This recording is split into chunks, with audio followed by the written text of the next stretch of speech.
ಎಲ್ರಿಗೂ ನಮಸ್ಕಾರ. ಅಮೆರಿಕ ದೇಶದ ಟೆಕ್ಸಸ್ ರಾಜ್ಯದ ಶುಗರ್ಲ್ಯಾಂಡ್ ನಗರದಲ್ಲಿ ಇರುವ ಶ್ರೀ ಅಷ್ಟಲಕ್ಷ್ಮಿ ದೇವಸ್ಥಾನದಲ್ಲಿ ಆಗಸ್ಟ್ 2024 ನಿಖರವಾಗಿ 1 ವರ್ಷದ ಹಿಂದೆ ಸ್ಥಾಪಿತಗೊಂಡಂಥ ಸ್ಟ್ಯಾಚ್ಯೂ ಆಫ್ ಯೂನಿಯನ್ ಒಕ್ಕೂಟದ ಪ್ರತಿಮೆ ಎಂದೇ ಪ್ರಖ್ಯಾತವಾಗಿರುವ ಶ್ರೀ ಹನುಮಾನ್ಜಿ ಪ್ರತಿಮೆಯು 90 ಅಡಿ ಎತ್ತರದ 90 ಟನ್ ತೂಕದ ಪ್ರತಿಮೆಯಾಗಿದೆ.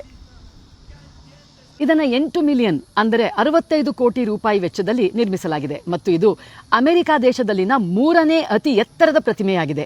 ನ್ಯೂಯಾರ್ಕ್ನಲ್ಲಿರುವ ಸ್ಟ್ಯಾಚ್ಯೂ ಆಫ್ ಲಿಬರ್ಟಿ ಮತ್ತು ಫ್ಲಾರಿಡಾದಲ್ಲಿರುವ ಪೆಗಾಸಸ್ ಮತ್ತು ಡ್ರ್ಯಾಗನ್ ಪ್ರತಿಮೆಯ ನಂತರ ಈ ಪ್ರತಿಮೆಯನ್ನು ಭಾರತದಲ್ಲಿ ಶ್ರೀ ಚಿನ್ನಜಿಯ ಸ್ವಾಮೀಜಿಯವರು ವಿನ್ಯಾಸಗೊಳಿಸಿ ನಂತರ ಇದನ್ನು ಅಮೆರಿಕಾಗೆ ರವಾನಿಸಲಾಯಿತು. ಹ್ಯೂಸ್ಟನ್ ನಗರದಿಂದ ಪರವಾನಗಿಗಳನ್ನು ಪಡೆಯುವಲ್ಲಿ ಉತ್ತಮ ಬೆಂಬಲ ದೊರೆತಿದೆ. ಭಾರತೀಯರಷ್ಟೇ ಅಲ್ಲದೆ ಇಲ್ಲಿನ ಸಮುದಾಯದ ಎಲ್ಲ ರೀತಿಯ ಧರ್ಮಗಳಿಂದ ಬಂದವರು ಪ್ರತಿಮೆಯ ಬಗ್ಗೆ ಸಕಾರಾತ್ಮಕ ಪ್ರತಿಕ್ರಿಯೆಯನ್ನು ನೀಡಿದ್ದಾರೆ. ಈ ಪ್ರತಿಮೆಯಲ್ಲಿ ಹನುಮಂತನು ತನ್ನ ಅಂಗೈಗಳನ್ನು ಮುಂದಕ್ಕೆ ಮುಖ ಮಾಡಿ ದಯೆಯ ಸಂಕೇತವನ್ನು ಚಿತ್ರಿಸುವ ಇದು ಎಲ್ಲ ಭಕ್ತರಿಗೆ ಹನುಮಂತನ ಆಶೀರ್ವಾದವಾಗಿದೆ.